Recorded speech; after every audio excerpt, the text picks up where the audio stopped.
Why does the idea of permanently marking your body feel fundamentally wrong? That is the question you have avoided asking out loud because it sounds judgmental. Everyone else seems fine with it, excited even. They get tattoos to commemorate moments, to express identity, to mark transitions. And you understand the reasoning. You respect the choice. But for you, the thought of ink under your skin that will never come off triggers something close to panic. Not because you think tattoos are bad, but because your brain cannot reconcile permanence with a sense of self that feels anything but permanent. Here is what decades of research on decision-making, future orientation, and what psychologists call temporal identity reveal. People who never get tattoos, not out of fear of pain or social judgment, but out of genuine psychological resistance to permanence, tend to share a very specific cognitive profile. They have an acute awareness of future selves. Studies show that individuals high in future self-continuity, the ability to vividly imagine who they will be in 10 or 20 years, are significantly less likely to make irreversible decisions about their appearance, because they know, with uncomfortable certainty, that the person they are today is not the person they will be in a decade. And committing today's identity to tomorrow's body feels like a betrayal of someone who does not exist, yet but will have to live with the choice. Let's be precise about what this means. Research on identity fluidity shows that people who avoid tattoos often have what psychologists call a flexible self-concept. They do not experience their identity as fixed. They experience it as evolving. What matters to them now might not matter in 5 years. What feels meaningful today might feel irrelevant tomorrow. And a tattoo, by its very nature, freezes a moment. It takes something transient and makes it permanent.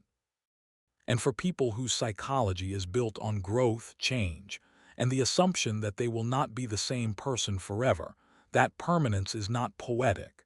It is suffocating. Here is what this actually looks like. It is people asking if you have tattoos and looking surprised when you say no, as if not having them requires explanation. It is watching friends get meaningful ink and genuinely being happy for them while knowing you could never make the same choice. It is the inability to commit even to temporary tattoos because the idea of something on your skin that you did not choose this morning feels like too much. It is not about the art. It is not about the pain. It is about control.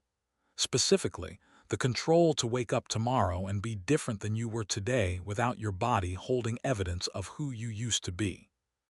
Research on regret aversion and perfectionism adds another layer. People who never get tattoos often score higher on anticipated regret, not because they are pessimistic, but because they have a realistic understanding of how often preferences change. They know that the things they loved 5 years ago do not all carry forward.